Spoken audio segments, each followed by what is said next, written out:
Hai hai, selamat datang kembali di channel Min Donghua. Di video kali ini kita akan melanjutkan cerita Donghua Beta Truck Devon. Ayo nggak pakai lama-lama lagi, kita langsung aja ke ceritanya. Cekidot. Jika Anda tidak mau mendengar saya, maka saya tidak akan membujuk kalian lagi. Setelah mengatakan itu, Xiaoyan tidak berkata apa-apa lagi dan sosoknya berubah menjadi pelangi panjang dan melesat ke depan. Setelah angin kencang menghilang, tidak ada ancaman sama sekali. Sementara beberapa orang masih ragu-ragu. Tiba-tiba pelangi panjang muncul di belakangnya dan melesat maju tanpa ragu. Jelas mereka bukan satu-satunya yang menunggu kesempatan. Karena Xiaoyan mengambil api ungu pemusnahan yang membentuk angin kencang dan mereka yang bersembunyi di samping bergegas keluar dengan kecepatan tercepat.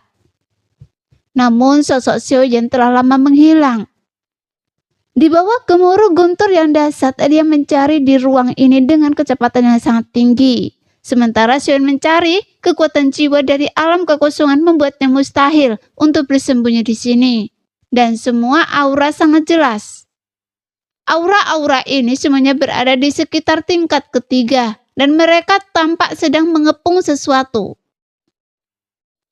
Jelas, Xiaoyan dapat merasakan sesuatu yang berada ribuan kaki jauhnya. Pada saat ini, kilatan guntur muncul di bawah kakinya dan sosoknya tiba-tiba menghilang. Ketika Xiaoyan muncul kembali, dia sudah berada di tempat fluktuasi nafas terasa. Setelah melewati badai pemusnahan, sebidang tanah tandus yang terus terbakar ini muncul. Namun meskipun ruang itu sangat luas, tapi itu juga berkesinambungan dengan kekuatan yang luar biasa. Dan itu seperti kekosongan roh. Karena ruang setelah kehancuran dapat dipulihkan. Saat ini Xiaoyan berada di udara dan dia juga memiliki kemampuan untuk bersembunyi, sehingga nafasnya sepenuhnya tersembunyi. Karena dengan bantuan jiwa alam kekosongan, Xiaoyan dapat bersembunyi selama ia tidak ingin ditemukan. Dan tak seorang pun dapat menemukannya. Di bawahnya tanah hancur berkeping-keping. Di bawah tanah yang hancur itu terdapat magma. Kecuali sesosok gelap terlihat berkeliaran di magma, dan beberapa sosok mengejarnya dengan seksama. Ini adalah roh api. Mata Xiaoyan sedikit menyipit saat melihat pemandangan itu, dan jiwa alam kekosongannya menyapu untuk melihat sosok gelap yang berkeliaran di magma. Itu memang roh api, namun pada dasarnya itu sama dengan angin sunyi yang bertransformasi dari benih api ungu. Jelas, Xiaoyan langsung mengerti mengapa begitu banyak orang ingin membunuhnya, karena orang-orang ini telah menemukan keberadaan api ungu. Tetapi bahkan jika mereka tahu tentang angin sunyi, tak seorang pun memiliki kemampuan mutlak untuk merebutnya secara paksa. Dengan kekuatan mereka sendiri, seperti Xiaoyan. Kemudian Xiaoyan menatap orang-orang ini tanpa terkecuali. Mereka bukanlah orang kuat yang berasal dari dunia sensi, melainkan dari dunia luar.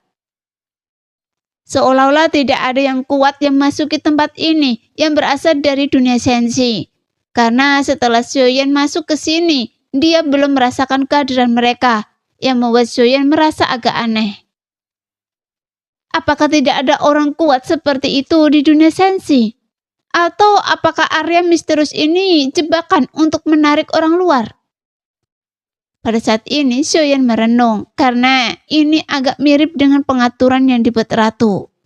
Sambil mencari keberuntungan untuk Xiaoyan, ia juga memberinya kesempatan untuk mendapatkan pengalaman yang cukup dalam situasi seperti itu.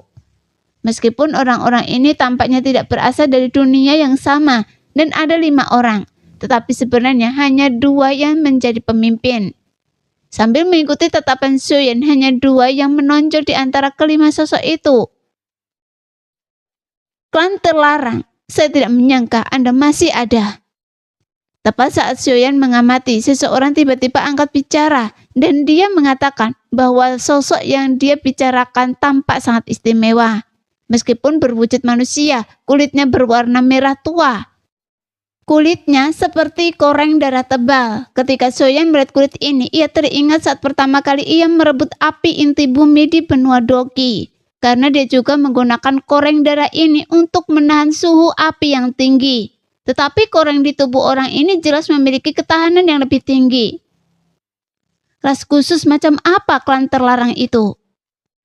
Jelas percakapan itu tentu saja sampai ke telinga Xiaoyan dan dia belum pernah mendengar tentang klan terlarang itu. Saat Xiaoyan melihat penampilan sosok itu, rambutnya kering dan kasar. Terkadang ujung-ujung rambutnya bergerak tanpa angin, seolah-olah ada percikan api samar yang berkelap-kelip di dalamnya. Mendengar kata-kata pria itu, penjaga itu mengabaikannya. Sebaliknya, ia langsung menerjang magma bersama rekan-rekannya di sampingnya. Seperti dugaannya, mereka adalah sekelompok idiot. Tanpa sepatah kata pun, mereka benar-benar gila, karena mereka hidup dengan melahap api. Seluruh ras telah menghabiskan hidup mereka menaklukkan api dan sangat terpesona oleh api yang dahsyat. Namun, kadar raksasa roh api ini berkulit tebal dan berlapis baja, dan hanya perutnya yang bisa dilukai. Tetapi para penjaga penjara terlihat yang sungguh memusingkan. Saat ini, di bawah tanah yang hancur, semburan lava menyembur keluar. Semburan lava itu memiliki jangkauan yang luas dan membakar semua yang ada di depannya. Dalam area berbentuk kipas, namun kedua sosok klan emas itu tidak mundur, melainkan menghadapi serangan kadar raksasa roh api. Meskipun lava cair itu penuh dengan kehancuran dan suhu yang sangat tinggi, tetapi mereka berdua tidak mengalami masalah. Hanya saja koreng di tubuh mereka meledak menjadi gas putih. Bahkan anggota klan mereka sendiri tidak saling berbicara. Setelah hanya bertatapan mata, mereka menyerang kadar raksasa roh api lagi. Kita biarkan mereka menyerang lebih dulu, karena mereka tidak mengatakan apa-apa. Jadi jangan salahkan kita karena memanfaatkan mereka. Pria itu menjilangkan tangannya dan tampak superior. Dia mengenakan pakaian mewah ketika Xiaoyan melihatnya. Ia memancarkan kekuatan jiwa yang sangat kuat, yang menunjukkan kekuatan jiwanya berada di alam jiwa Gyo dan telah mencapai puncaknya. Ia tampak seperti seorang alkemis. Xiaoyan mencubit dagunya. Jelas pria itu tidak akan pernah berpikir bahwa ia sedang berpikir untuk memanfaatkan orang lain, karena ada trik lain yang ia rencanakan. Meskipun kadar api raksasa itu mengandung api ungu, tapi dia juga sangat lemah. Mungkinkah masih banyak roh api seperti itu? Setelah membuat tebakan, Xiaoyan segera menyebarkan kekuatan jiwanya lagi. Dan seperti yang dia duga, ada 2 aura lagi di sini. Jika itu adalah seberkas api ungu, maka seharusnya ada setidaknya 5 roh api seperti itu.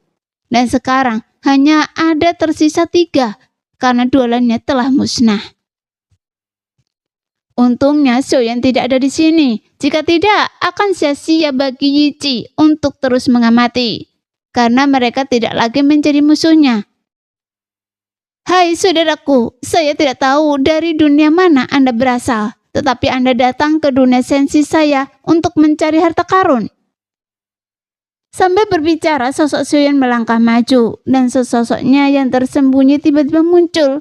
Tiba-tiba dia muncul di samping pria itu tanpa disadarinya. Yang membuat pria itu dan 2 orang di sampingnya terkejut. Bahkan karena mereka ketakutan, ia langsung mengambil posisi bertahan. Siapa Anda? Kami dari alam 9 surga, pavilion pil emas 9 transformasi.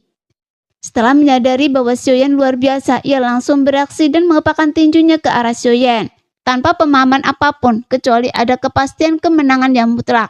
Jadi kebanyakan orang memilih untuk bersikap sopan sebelum menggunakan kekerasan.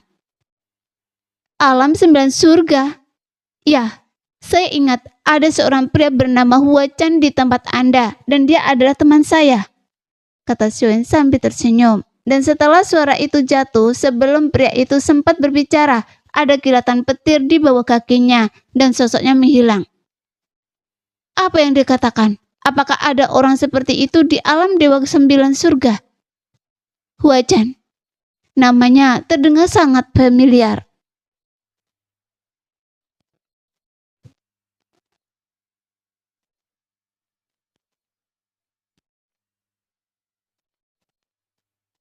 Sementara pria bernama King Wuya tertegun. Matanya menyiratkan sebuah pikiran bahwa Hua Chan adalah nama asli dari Dewa 9 Matahari. Sementara pria bernama King Wuya itu masih berpikir, Dua orang di sampingnya berkeringat dan berbicara dengan hati-hati di telinganya.